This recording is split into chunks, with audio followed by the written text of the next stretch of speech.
Good afternoon, everyone. How are you all doing this Wednesday?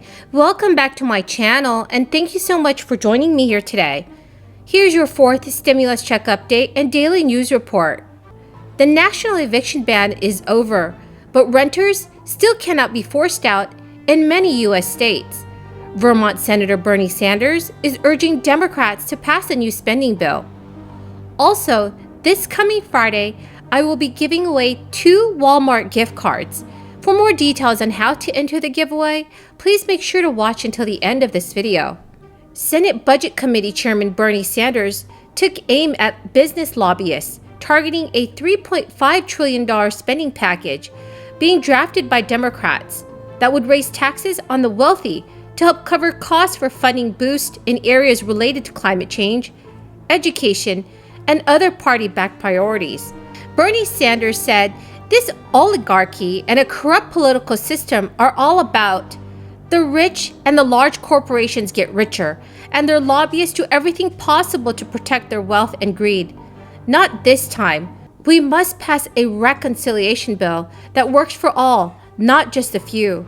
Bernie Sanders was responding to a recent report from the Washington Post detailing plans by groups like Business Roundtable, National Association of Manufacturers, and Rate Coalition to campaign against proposed tax hikes in the spending package and other components. Right now, Democrats are putting together the spending package that they aim to pass without any Republican support through a process called reconciliation, which will allow them to bypass the filibuster in the Senate.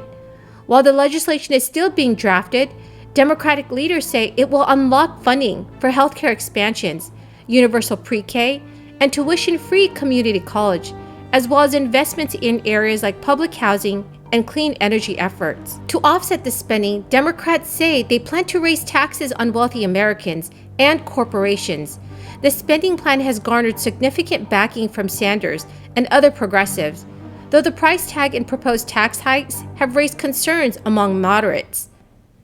The United States Chamber of Commerce, which also has come out against the proposed tax increases and overall cost of the forthcoming package, recently ran ads supporting moderate House Democrats that urged Speaker Nancy Pelosi to bring a nearly $1 trillion bipartisan infrastructure bill to a vote after it passed the Senate this month. The push came as progressives have instead called on leadership to hold off on passing the infrastructure bill until the chamber passes the reconciliation package, expressing concerns about the larger bill's chances of passage if the bipartisan measure is already approved. Industry lobbyists have only grown more optimistic after a budget showdown between centrist and party leadership last week led to Nancy Pelosi striking a deal that tied the chamber to a vote next month on a bipartisan bill. So everyone, what are your thoughts on this? Please leave your thoughts in the comment section below. The national eviction ban is no longer in effect after the Supreme Court struck it down last week, leaving more than 11 million Americans still behind on their rent and at great risk of being forced out of their homes. However, at least 4 U.S. states and Washington, D.C. will continue to ban evictions. Illinois will do so until September 19th. California's ban will last through September 30th. And New Jersey and Washington, D.C. will still curb the proceedings until January 2022. The state of New Mexico also has an eviction moratorium in effect, and an expiration date has not yet been announced. Struggling renters in these states should look up their local law for more information. A tenant has to make less than 80% of the median income in their county. Meanwhile, the White House has also called on more states to take action to prevent these evictions. So if you have not already applied for rental assistance, experts say Congress has allocated more than $45 billion in aid to address the crisis hitting renters and landlords, and only a sliver of the money has been spent so far. So if you are approved for the relief, remember you could get up to 18 months of rent covered. Just applying can help you stay in your home much longer. Everyone, the key word for this video is sand. Thank you so much, everyone.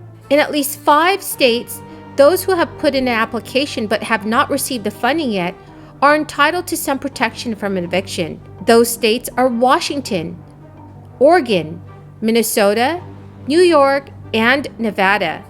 Some of these policies offer renters a lot more time.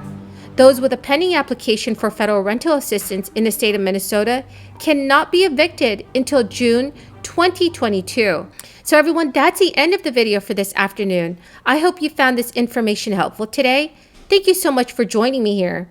Remember that this coming Friday, I will be giving away 2 $75 Walmart gift cards. Please enter my giveaway. All you have to do is subscribe to my channel and also comment below the keyword of the day. Please know that there will be a keyword in each video for a total of 17 keywords for this week. Whomever has the most correct keywords entered by this Friday's video will be automatically placed in the giveaway. Thank you so much, everyone, and have a very blessed Wednesday. Organized labor of our unions who have fought for all workers, including their membership. So I'm here to thank you all on behalf of the President and myself, and then to rededicate ourselves to the work we need to get done. And in particular, we created the White House Task Force on Worker Organizing and Empowerment, and the President has asked the Secretary and I to lead that, and it is in many ways about addressing not only what we must do to reinforce the right of collective bargaining, card check issues like that, but also what we need to do to address the barriers that stand in the way of workers organizing. Because there are still so many, and you all know that, which is why we're going to have this conversation today. So-called right-to-work laws, employer intimidation, which we hear about sometimes on the television and on the nightly news, and sometimes and often we don't hear about it, but you all do, and so we got to talk about that. Barriers in terms of attacks on card check. And our administration feels very strongly that there is no issue that we can take on that is too small or too big to do what we must do to remove the barriers to workers having the ability, the true, real ability, to join a union and to organize. The American Rescue Plan was a fight against many of these barriers by our administration, one of the first issues that we took on, and thanks to organized labor and many others, we got it passed. The American Rescue Plan, as the President will talk about, is unabashedly pro-union. We are very proud that our administration will probably be the most pro-union of any we've seen before.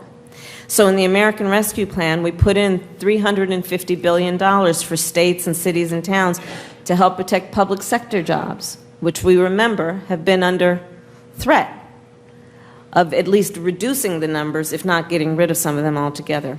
In that plan, we got $170 billion in funding for schools to get schools reopened safely, but to also protect and support our teachers and our educators throughout the educational system. So it's the teachers, it's the school bus drivers, it's cafeteria workers, all of the folks who are part of making education real in our country. Nearly $31 billion went to funding for transit systems. Of course, let's talk there about the essential work, especially highlighted during the pandemic, of our transit workers, who every day drove people around, perfect strangers, risking their own safety and the safety of their families because of their dedication to their work and their understanding about the essential nature of that work.